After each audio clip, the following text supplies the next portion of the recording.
Good evening, everyone. I'm GetFlappy, and this is the Tenday Bulletin. We missed a lot over the last few weeks. A Nintendo Direct partner showcase aired and told us almost nothing. It was literally the Battletoads of partner showcases.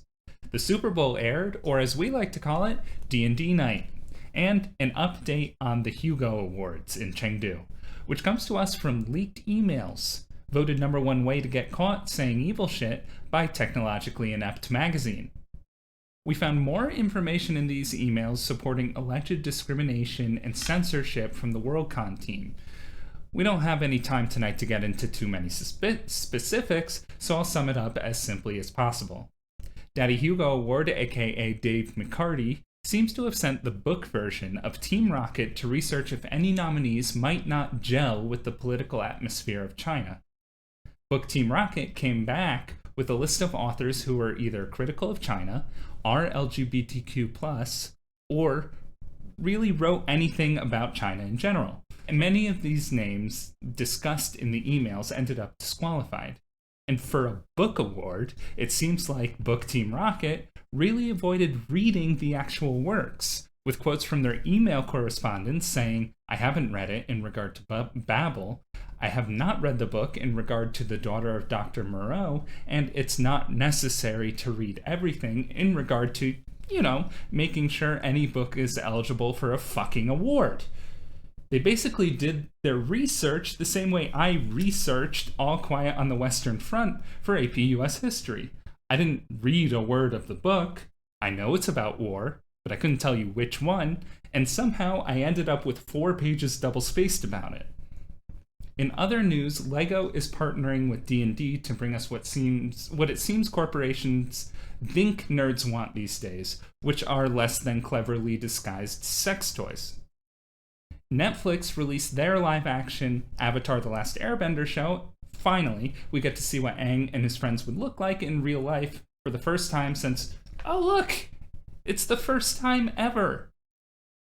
Now, I'd like to move into a segment I call How Normies See Us. D&D, video games, and other hobbies have their fair share of problems, which is why we get up in arms when hobbies get blamed for things like mass shootings.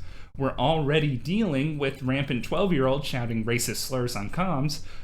We also have 30 and 40-year-olds shouting racist slurs on comms. We have enough problems as it is. Don't put gun violence on us. Sure, video games can be linked to violent behavior, but there certainly aren't as big of a factor in mass shootings as something like, a gun. Stop making that face. You're a bad boy, Tommy. Luckily, a lot of that rhetoric has shifted away from us in the past 20 years. Okay, past 10 years? Okay, but it's less now than it was then for sure. But mainstream media sources still don't quite know how to treat video games. Today we're looking at one of the horrendous results of absolutely no understanding of our world. An article from The Hollywood Reporter published this past Tuesday titled, "Brie Larson opens up about her love of video games, quote, it's never gotten old for me." First of all, just immediately patronizing. Any gamer gets full yuck vibes from this title. And I'll tell you why. Opens up implies she really needs to keep that shit bottled. This is the woman who plays Abed's quirky love interest in Community. She's in 2 iterations of Scott Pilgrim. And oh yeah, she's a fucking comic book superhero. It's like titling an article, Natalie Portman shows us her dorky side and talks to us about sci-fi. The woman famously does space at least twice. And it seems like Brie Larson was doing a press junket for Nintendo.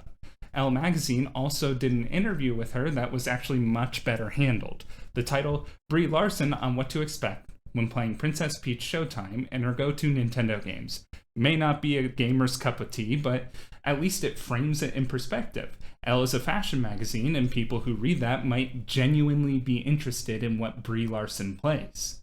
The last interview article I could find, which was with IGN, was titled Brie Larson Reveals Her Smash Bros. And Mario Kart Mains, and Why She Wants a Princess Peach Trilogy. And this is an insanely good title to me, a gamer. So why on earth did The Hollywood Reporter do such a bad job with this piece? It could be a number of factors. But if we think of the sources as the trade publications they are, with IGN focusing on the gamer, Elle focusing on the icon, and Hollywood Reporter focusing on the movie star, the angle for THR becomes an actress who plays video games? Holy shit, Dave, get the camera, let's set up a lifeless living room and take a picture. It sucks for gamers who are looking for positive female representation. And it sucks for Brie Larson, who it is only made clear in the other two articles actually loves video games and has real opinions about them. In the meat of the Hollywood Reporter article, the author actually writes, some of the actress's earliest memories are playing games like The Little Mermaid, the original Super Mario, and Duck Hunt. Despite not understanding how Nintendo mechanisms really worked at that time, the game sparked her interest and still do to this day. How did you fuck that reporting up so bad at the end?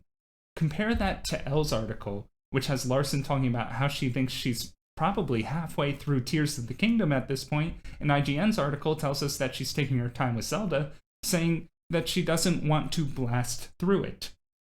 It's pretty much misinformation to say games spark her interest to this day. The woman fucking plays video games. How do you have to work? How hard do you have to work to make someone's hobby look like a fleeting interest? And that's the most bothersome and disappointing thing about the Hollywood Reporter article. I'm not particularly fashionable, if you couldn't tell by my insistence to wear a stupid Renaissance hat every week, but the Elle article still felt inviting. The IGN article, for all the faults of the gaming community, felt like a really good one. But reading the Hollywood Reporter article felt like an 80s movie style clicks. It's not Brie Larson's fault, and this one, at least, is not on us. It's on the reporting. And that should be held to a higher standard. Moving on, this is my last show during Black History Month, and I want to highlight a person many of our communities owe a ton to, Mike Pondsmith. For those of you who don't know, Pondsmith is the sole creator behind the world of Cyberpunk. The video game 2077 is hot in everyone's mind right now, but the first published material for the world was a pen and paper TTRPG called Cyberpunk 2013, over 35 years ago. It's crazy how much this world sparked. Just thinking of how many branches of TTRPGs, sci-fi, and modern works can trace their roots back to this world. And it's all thanks to Mike. Cyberpunk Red is the latest TTRPG from a studio. If you're looking to break away from D&D and try something new, Cyberpunk will certainly take you in another fun and exciting direction. That's all for tonight. Thanks for watching Tenday Bulletin. I'm GetFlappy. Oh, what a good boy am I.